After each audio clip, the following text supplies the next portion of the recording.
All right. Just finished up one echess tournament and starting another here. And I'm checking out this game right now. This is a daily game at 1 day per move. This one's interesting. We have a scotch, e4, e5, knight f3, knight c6, d4 takes, knight f6. This is a typical scotch line. Takes, and then the move f3 is kind of weakening here on the dark squares. So how to take advantage of this. So after bc5, bg5, this is tempting. I'm trying to figure out if there's anything possible here, if I should just go for a standard move, or if there's something else to be tried here. For instance, a standard move might be something like h6 here, or even maybe d6, although d6, he can weaken my pawn structure, but I'm trying to figure out if this works. So here's the idea. If knight takes, and then bishop takes here, we can give a check. He's forced here. Bishop to a6 hits, and now there's either c4 or queen d3. And we have to check each of these. So you would think that he wouldn't just want to give up the pawn for no reason. You'd think this would be the better move, but it's not totally clear. So let's look at this. You kind of have to take here to keep the tempo going. Pawn takes hits the knight, so we have the knight double attack, but bishop to d4 here could be a way to keep the game going. It both threatens this and threatens to reposition with knight f2 here, hitting the rook. If he doesn't want me to take here, then we get this, and this feels very much alive and interesting. I'm not sure what the verdict would be here. Takes, and then we're threatening rook e8. Yeah, this is interesting. But certainly there's all kinds of other variations here. He doesn't have to do any of that. If he takes this way, knight c5, the knight's defended by the bishop. So if he just tags the knight, I take this. If he tags the bishop, then once again we can try this. But here's the advantage of not moving the c pawn earlier, not going c4, is that now there's c3. And is there anything here?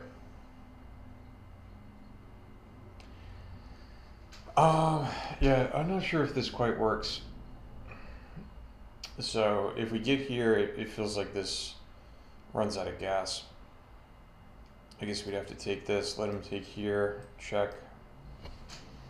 At least we have some square control. King f2 or something. It feels like even though... no, I can't go there. Yeah, and now what do you do?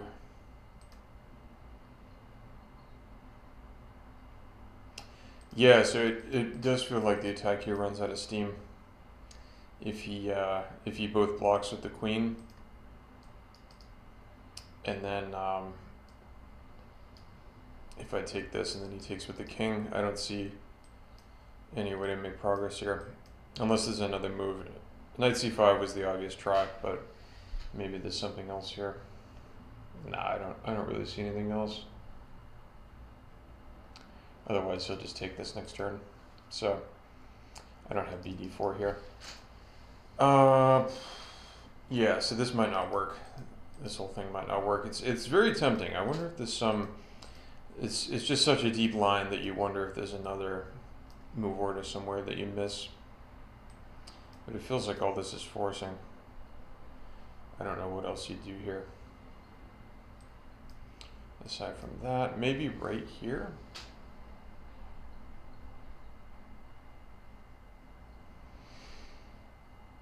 I mean, there is knight c5, but it doesn't look good.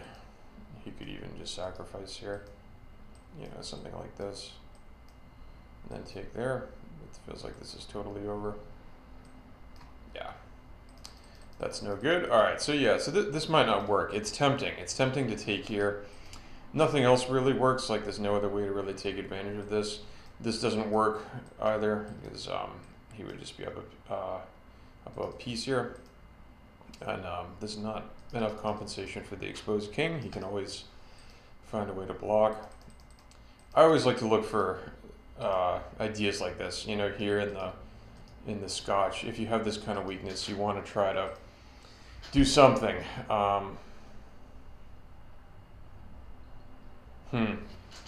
Yeah, it feels like there should be something, if not here, then pretty soon.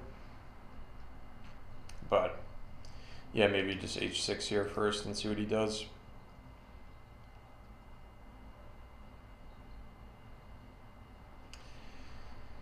Anyway, what I was going to do is I was going to review a game. I was going to review, and assuming my friend who's on the way doesn't come before I finish here, but this was an interesting game. This is the most recent daily game that I completed in the 2026chess.com daily chess, whatever it's called, championship, daily chess championship. So for my section,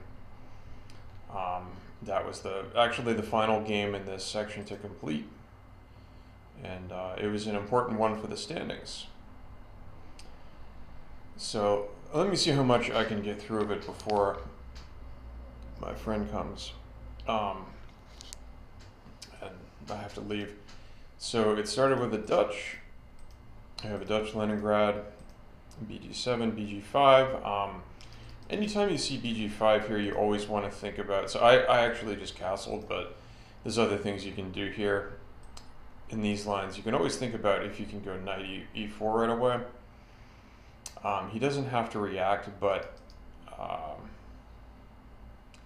let's just say if he does, let's just say if he takes here, you might get something like this, and then if ever knight D2, then we can always take this.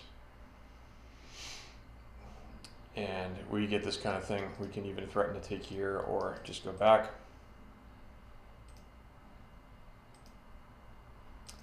And then if knight E5, the issue with this move is there might be, the knight could potentially be trapped after D6 because we have these squares all controlled. Everything is under control. So he can give a check if he wants, but it's mostly a spite check. We just go C6 to block, and there's not much here.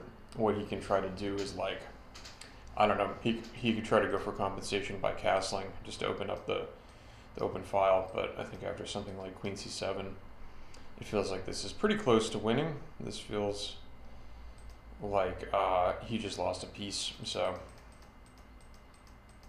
yeah, so maybe knight E4 was possible too, I'm not sure. I'm gonna just go through this on my own first, and then I can turn on the engine afterward and see what the moves actually were. We'll see what I missed, but yeah, knight E4 is probably possible there as far as it looks like. I'm sure something like D6 here is fine too. There's probably a bunch of moves. I picked castling. I kind of underestimated this opponent in the early game. He actually ends up playing pretty well, but in the early moves, I don't think that hard about what I'm doing here. I just kind of try to get out of the opening and get something reasonable. So D6, this is kind of the standard setup for the Leningrad variation, and I've always liked to go, once I kind of have the pawn on D6, the knight here, castles, BG7, I kind of like to go knight C6. That's my line, but C6 is a move, so is the move Queen E8, and trying to push through the move E5. Queen E8 sets up E5, and it also lets the queen kind of come this way on the light squares. All right, BE2 looks very reasonable. So he has a pretty active setup. He has good minor pieces here, and he's going to just get castled. E6. Just just a standard move. It's so that I think my idea with E6 was that if knight C6, I'm more able to kind of parry the move D5 with something, but I'm not really going to go knight C6 in this position because D5 here would probably still be strong. So I think, yeah, I think I end up going knight bd7. If knight c6 in d5, I like to go knight a5, but here he has this pawn already defended, so that idea is better in the structures where white goes g3 and then fianchettos, because then the c4 pawn is not defended. So castle, knight bd7. So yeah, this isn't the ideal Dutch setup. It's a little bit cramped, but I think it should be fine. Rook c1 looks good, looks reasonable. So what is white trying to do? Well, white wants to, I guess he wants to try and break with one of his pawns. There's a bunch of options. Just based on my pawn structure here with the pawns on c7 and d6, I would think he would try to break c5 at the right moment, maybe also e4 if he just wants an open game. Like if I didn't defend one knight with the other, he could even take here and then he could play e4 in some lines, but he doesn't really want to do that if my knight is guarding this square. Alright, so it's time to kick the bishop. We have h6. He backs up and we get this here. I'm not sure, so I think this is fine. I think this is good. I'm not sure if I react in the best way. I go queen e7, maybe queen to e8 was better because then the knight, I guess the knight would be defended there. I'm not sure. e7's probably all right. This seems fine. My idea is if he ever comes here, I can go knight e8 to guard this or something.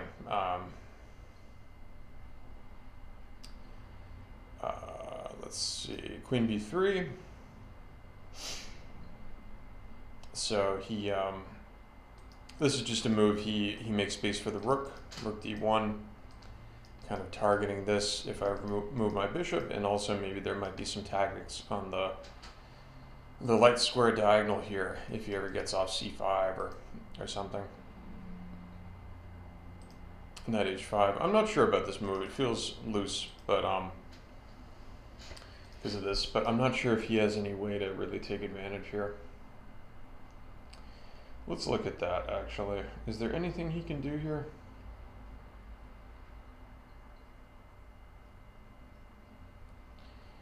Yeah, it feels tricky, because, like, what about something like this, right?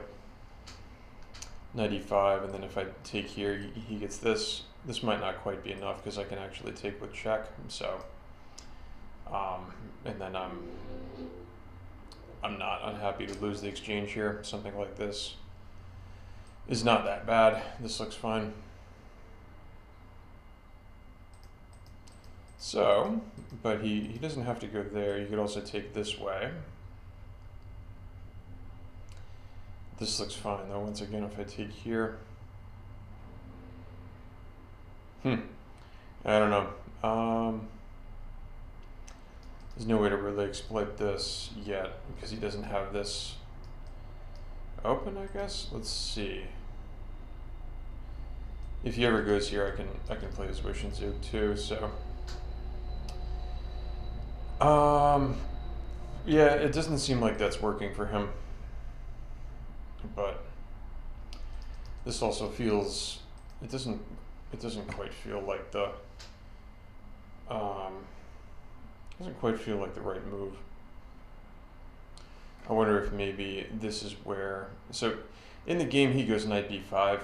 Maybe he had a way to take advantage of my knight being on the rim here. I think maybe there's a way to engage in the center in a more forthright fashion here than what he did.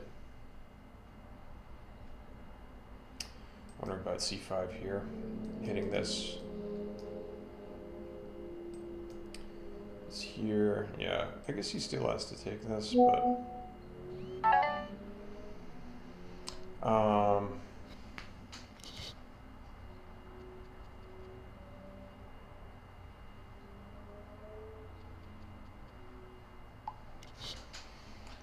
let's see. Yeah, this all seems fine for black as far as I can tell. It does feel like here there's something he can do to add pressure, but I don't. It's not obvious to me what it is. Maybe it's d5. I don't know. d5 though. After I don't know. After I take here and then go e5, this feels pretty good for black as well. So I'll have to check on that later with the engine and see what the ultimate verdict is there. Anyway, knight h5, we had knight b5. He wants to take here. Now here, this is kind of where, okay, yeah, so I can take here. Once again, due to this Zug, he has to deal with this first. And then here I play knight f6. So just so the queen can kind of eye the c7 pawn who's being threatened. We go there. c5, and he's starting to get off his attack in a way that makes sense. Gain space here. Here I take. I wasn't really sure what to do here. Maybe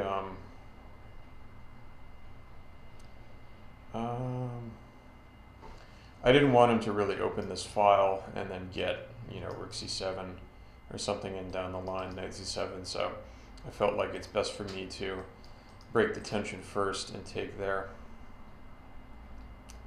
He takes with the rook.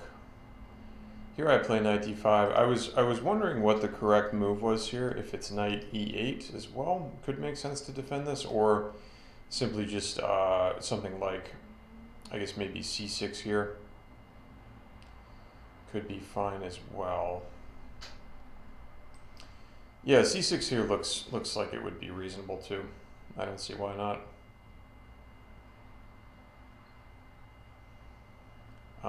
Yeah, so that was probably an option also. I'm not sure why I didn't just go c6 here, but knight d5 doesn't really feel like the best move. Because you could argue that this is kind of like, you're sort of overstressing the knight here on defense when it probably wants to come to e4 instead. So I don't know about knight to d5. It doesn't look like the most accurate there, but that's what I played. Bishop to d3 is played. Why did he do that? I guess he's just further activating his piece.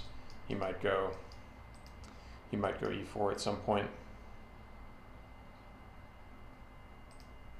Here comes c6. All right, so c6 is now played. He has to move. This has nowhere to go. He has to go back. There it goes. And here I just didn't like any line where I was trying to come up with lines where I could take and then go e5, but I was having issues with my king, so I moved the king out of the way first. Probably not, I mean, not strictly necessary there, because I don't really have to react here. I could probably play a different move first, but there was nothing totally obvious to me as to what to do there, so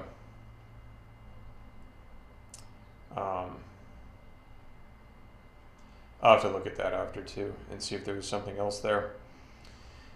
In these types of structures, you do want to try to get off f4 at the right moment, but here it's it feels like there's too much tension there first. So I played king to h8. Knight takes d5. So this I don't know if he should have done this. It doesn't feel like this is the correct decision on his part. Maybe something just like rook c1 first. I don't know, activating the rook, or at the right moment even trying to go e4 here. Felt like, but I guess he doesn't want to leave his rook short of squares is kind of his thinking. If I ever try to harass this rook, he wants the open file to bring it back. So taking there lets me kind of fix my structure. Now this actually feels pretty good. I have the bishop pair. I have a nice nice structure to work with here, and I have a lot of space. So in the opening, my game, so let's say here we're on move 19. If we kind of go back to like move 8 or so, this feels kind of cramped for black, but even here it still feels a little bit cramped. But I am able to kind of free things up with some maneuvering here and some advantageous piece trades. So rook c2, so he does just want to get out of the way. He doesn't want any kind of trap there. Once again, I'm not sure that that was strictly necessary, but we can take a look at this more with the engine in a bit. Bishop to e6, just trying to activate the last piece. The bishop wasn't yet doing anything, so the queen still guards the b7 square, and it also means that he can't really ever go e4 here, so I have sort of free reign as to what to do, but it's also not easy for my side to come up with a plan here, because typically you want to expand on the king side, but there's not, once again, there's not really an obvious way to get an f4. I do go g4 in the game, but it doesn't really lead to anything. So it's like, it does feel like I have, I might have a strategic long-term edge here with my structure and my space and my bishop pair, active pieces, but it's not obvious what to do. So I end up deciding that I want to try to play it for like a c5 pawn break and just actually expand on this side of the board. I try to expand on the queen side, and it ends up being all right, I guess. We'll see. So rook e1, I'm not sure if that was the best spot for the rook right away, but I do like that he activated his last piece. Rook c8, just at some point aiming to go c5. Rook ec1, so now he's sort of wise to my idea, and he wants to get ready for that as well. So he puts a little more firepower on the c file. He probably could have gone there in one turn rather than two. Bishop f6, there was an idea here. So my idea was that if I go g4, I don't really want him to have knight h4. So bishop f6 watches over this, and it also makes room for my king to come up on the dark squares, because he's got his bishop and his queen on the light squares. So if I ever advance my king, g7 seems like the likely place, and then if I ever want to open the h file to use for an attack, then it opens up this square. So that was the idea there, but I always want to keep watch over e5 to stop him from having this too. So this is sort of a multi-purpose idea. It also lets my queen come here and in some lines maybe too. If he ever goes there anyway and I take, I can then threaten to go take the pawn.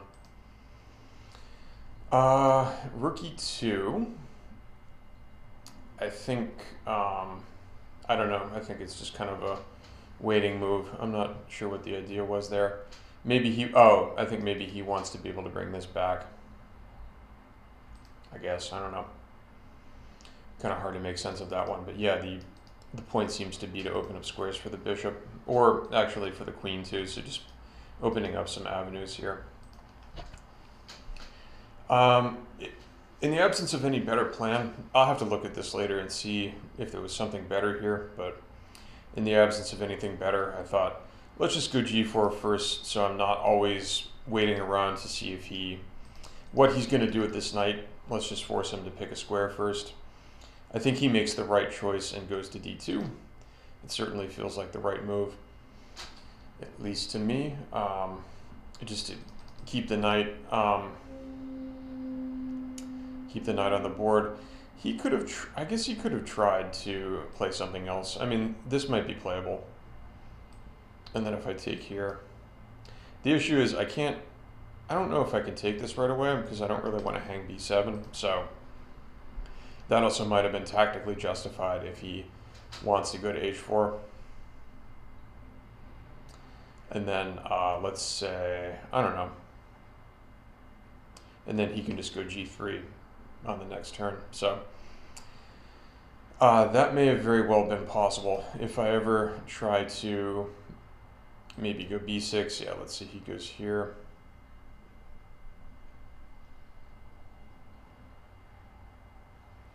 I wonder if you can even try to get fancy and go here first. Play this, and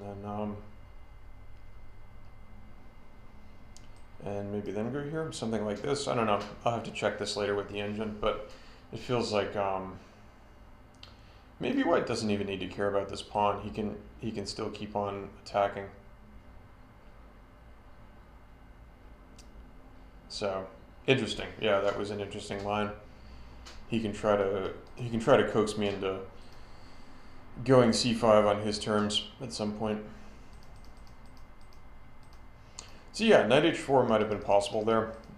I'm sure there's a bunch of options, but he plays knight d2. Seems like the most obvious move. Then he has ideas maybe at some point of going f3, trying to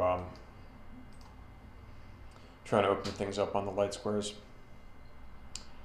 I play queen d7. This move, I just wanted to defend c6 again, so that, well, two things. One is if he ever goes queen c2, I have a second defender of f5, so that's nice, and then to defend c6 a second time as well if I ever push this. I was anticipating that he would try to keep on undermining these squares, and my goal is to just expand here. So this is to get ready for that. I was kind of at a loss for a plan in this stage of the game. I wasn't really sure what I was doing. It felt like I was kind of drifting here, so I'll be interested to see what the engine recommends for this phase, if there's some way to try for more of an initiative here.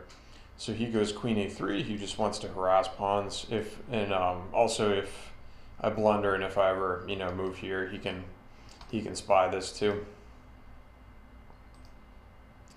So I just hit him right away. My idea was that if he ever does take this, then this actually makes the game a bit more tactical, which I was looking forward to. I was happy to just let him take here and then go here, and then let's say queen to b6 or something, and then we get I guess I just take the pawn, get this or something. I was happy to go for something like this and just open this up. He didn't want any part of that, I think. Yeah, because it's like if he had the move knight b3 to knight c5 here, this might not be bad for him, but the issue feels like he can't really let me. Feels like he can't let me. Oh, this is actually guarded anyways. So yeah, he has this move. At least it seems like he does. I guess just go here. Let's see. And then maybe, yeah, just knight c5, and I have to take it. Takes with, I don't know, takes with probably the queen, maybe? Go here. I don't know who's better here. This feels like I've achieved something, actually. But, yeah, it's hard to say. It also feels like he's fine here, though. This might be sort of equal. But yeah. So I would have been happy if he had just taken here. He does not. He actually goes to b3, so he wants none of that. He just wants to kind of keep the maneuvering phase of the game going. b5 is played, so now I'm just ready to lash out a little bit here, gain some space. a3. I think I was wondering at some point here, I guess if he tried to play a4, what I was gonna do. I guess I would have gone, maybe just go b4 here. How much do we care about this? Let's see. Yeah, maybe something like this is fine. I don't know, but yeah, that seems fine. So a4 is not a big threat. so he goes a3 to keep watch over the b4 square. I press forward with a5. We have knight to b1. So yeah, so he wants to reroute the knight to c3 at the right moment.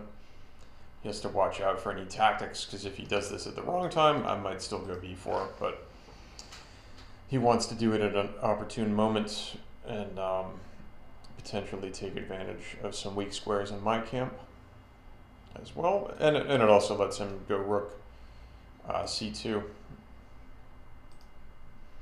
So a4, I just want to fix this pawn structure into place so that there might be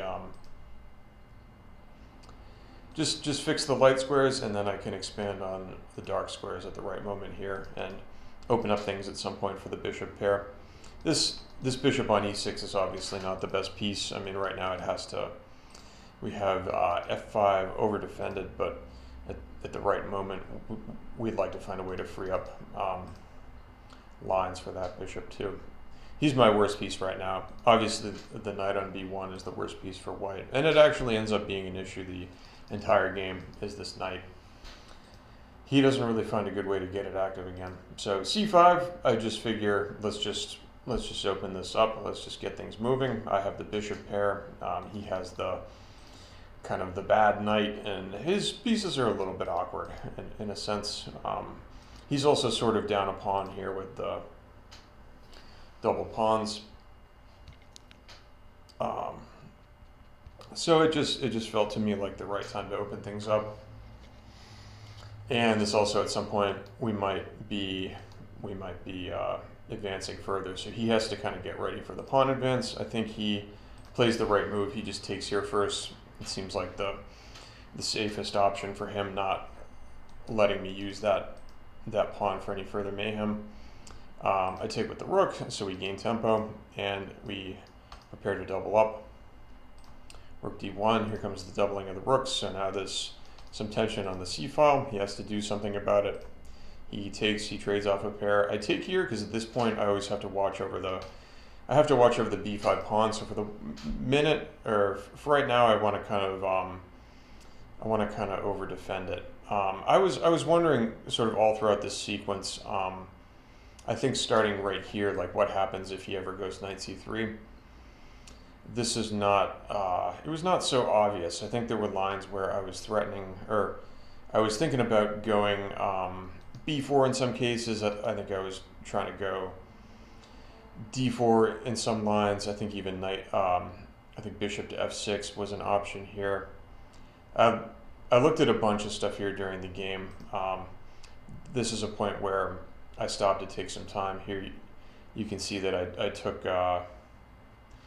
5 hours here to make my move, so I remember stopping here and just taking about an hour to kind of look at this and see what I thought he was going to do. Yeah, let's see. Knight c3. Let's just look at some of these lines.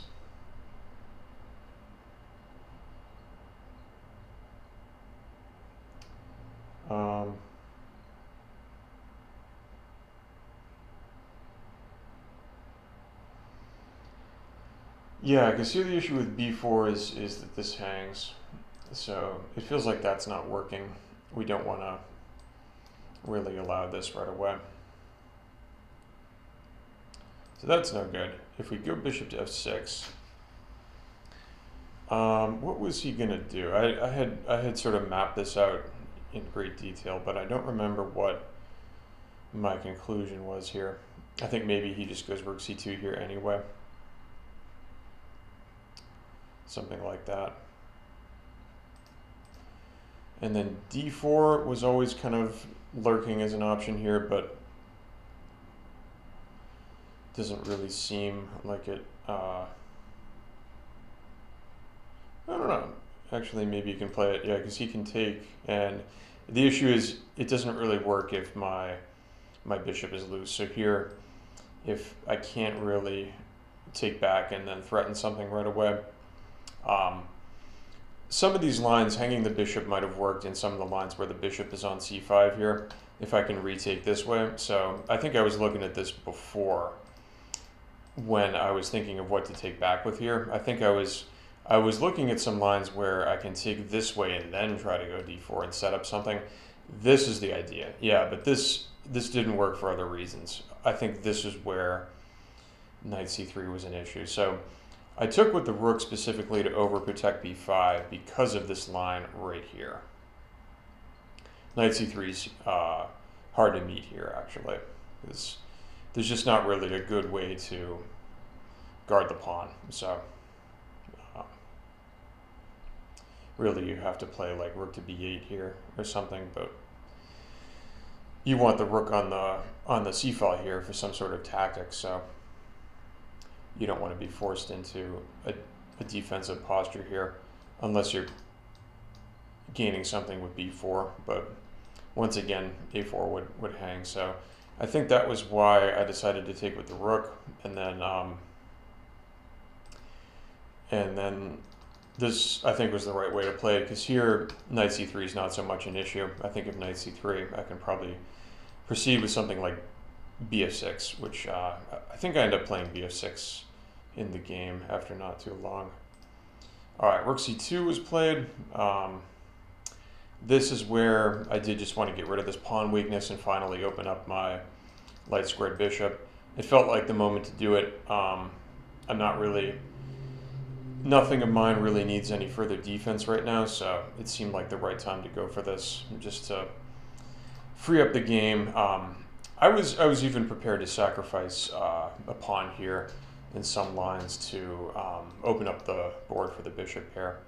I felt like I had more space. I have the bishop pair. I have active pieces. He has this bad knight. There might even be back rank issues here at some point. So it just felt like now is the time to strike. So d4 it is. He pushes past. He wants none of that.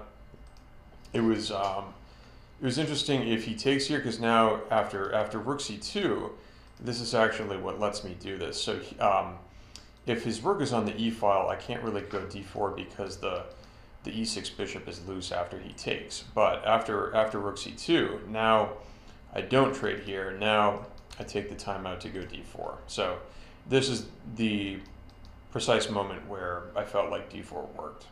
I felt like this is the way to try and play it. Yeah, if he takes, I'm trying to remember what I was planning to do here. I think I looked at some lines like this. But my memory's a little shoddy as to what the verdict here was. Yeah, I guess maybe the knight c3. And I think some of these lines were, I was kind of realizing that some of these lines might be problematic. Here, I think this is fine. Like some lines, he can sack the exchange here. He kind of has to in some cases, but I remember looking at some of these. So I'm not sure really what's going on here. Like if there's like, it goes here, you know, it takes you here or something crazy. And I'm up material here, so he would have to take back. But I looked at some stuff like this. Obviously, this doesn't work for him, but there were all sorts of lines here to check. I wasn't sure if I know I had found some lines after queen d4 where I was a little worried. I was a little worried about something here. There were lines, maybe actually, yeah, it was this. I think I was actually worried about some of these lines, maybe starting with this and then maybe queen c e2 or something. Yeah, I think he can actually get out of it here, and then he can mobilize his pieces. Yes, I think this was the issue. I think this is what I looked at. So d4, if he does take it, which he didn't do, I think the correct way to play it for him would have been to go this way. So he defends f2, he defends He still has d3 guarded. He also defends b2, so this is a really nice move. Queen to e2. He also hits my bishop, and he also prepares to take on b5. Now that's been hit twice. And this was the problem. So in these lines, I basically had to sacrifice this pawn, I think. There wasn't a good way to keep it, so... But I also have to deal with the fact that he's threatening to win my bishop right now. So I'm trying to remember what I came up with here. I think this was still like okay, but it didn't... It felt like this was starting to lose the plot. Like maybe, maybe it was just this. I think I just go back here. Keep this defended, redefend this. If he ever takes, the point is now we can take here, I guess. I don't know. And then it at least keeps... Oh, yeah, this is actually mate, so that's not working. Yeah, so he actually can't hang that, but there were some lines where... Yeah, maybe this move bd7 works. Maybe this is what it was, but I felt like this was dicey.